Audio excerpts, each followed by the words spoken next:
Brad Bisnette from Cole Publishing here, and I've got Mike from Vac-Con. Mike, we're standing in front of the recycler, telling me a little bit about this thing.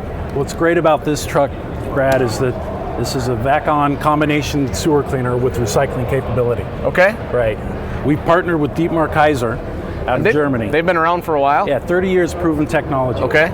Designed specifically for wastewater conditions, right? So what's great is this water pump allows us to only filtrate down to 500 microns. Okay. Right. All right, Mike, so 500 microns, what makes that important? What sets that apart?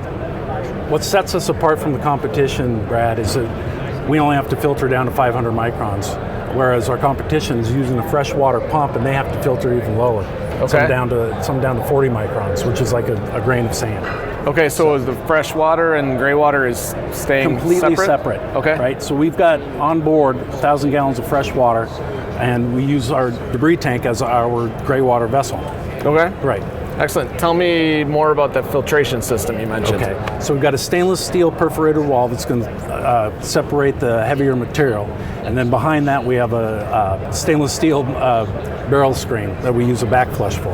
Okay, awesome. It's more groundbreaking technology from Vac-Con. Absolutely. Where can somebody go for more You information? can go to vaccon.com or contact their local dealer. Excellent. Thanks a bunch, Mike. Brad. Appreciate it.